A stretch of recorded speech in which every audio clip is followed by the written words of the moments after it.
So, The Family. It's a movie about gangsters, which we all love, but there's a twist, a big twist. How do you describe The Family? The family that slays together stays together. It's that joke. I like it. Have you been saving that one? Yeah. I used it only one other interview. But it's all about the witness protection program, Fish Out of Water. So Yeah, and the entire family. It's not just about one family member. It's, I guess the apple doesn't fall too far from the tree, and we never really taught our children to use their words. So it's got to come out some way. Didn't teach them how to problem solve. Yeah. in a normal way. In a normal way. Right. In a typical way. Right. Because they do solve their own problems. They do, in their own way. Yeah, in their own way. Yeah. What's fun, too, is the fact that, without going through all the list, you played in mobster movies before, both of you.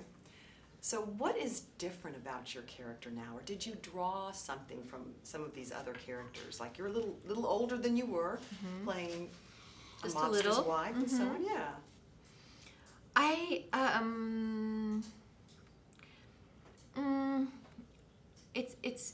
I've always loved this genre, and I love this world, and I love these people in this world. I love the accent, I love the clothes, I just love it all.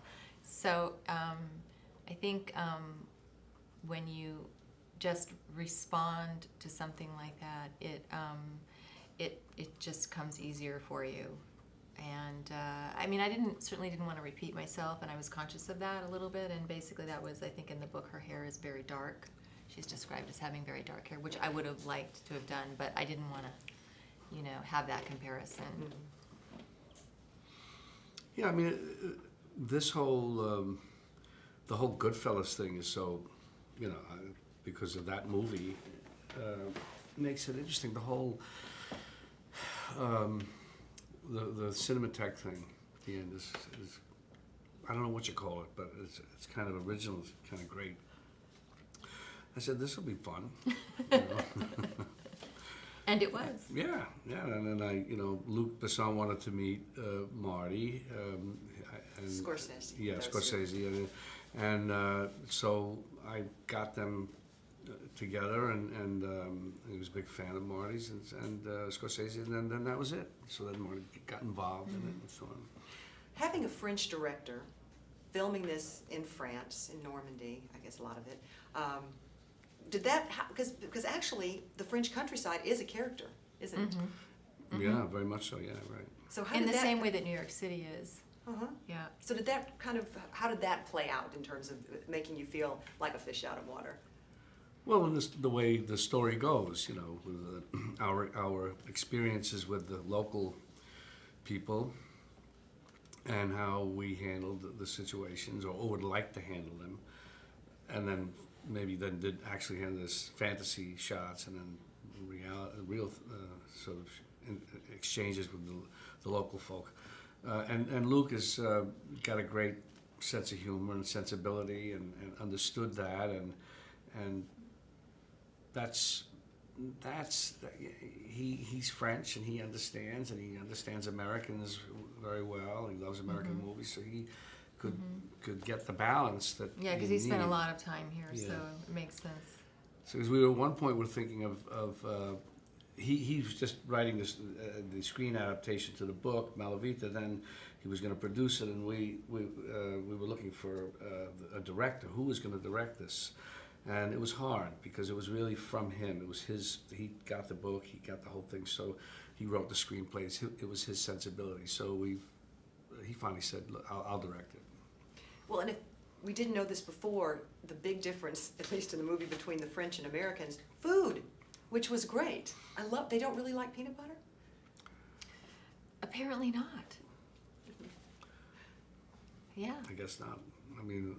I'm not really sure whether It boggles the mind. Yeah, but again, Luke knows that. I don't know whether they sell peanut butter. What is it about getting older that we want to tell our stories? We want to tell the truth about our lives, which is what Giovanni is kind of attempting to do here.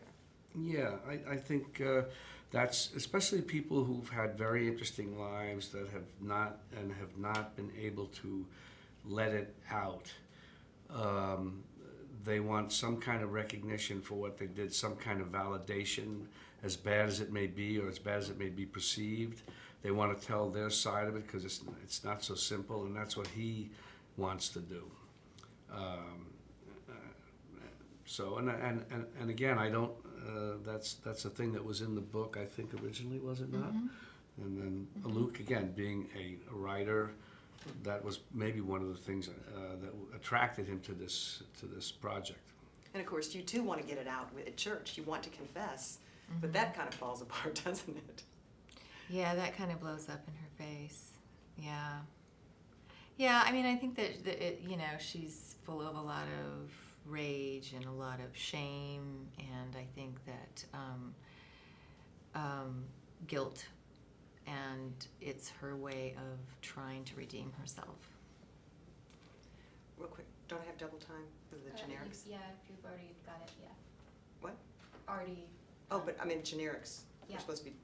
This was a double This slot? was double slot, yeah. Oh, well, that was the quickest double slot I've Well, ever what do you seen. want to ask us? Did you want to ask one more thing? Well, I just really want to say what people are going to laugh at kind of some violence here. So Yeah. how can we accept that, because it is funny. Well, you know, it's not the first time that's been in a film where you find yourself laughing at things that you can't believe you're laughing at. I just saw, I don't know, I saw Matilda last night, Yeah. and it was interesting because it's dark, and but they had to take it to a big extreme, like in order for the audience to accept it in a way, in order for it to be, so in a way it makes it more palatable because it's so over the top. It's a dark comedy. Yeah,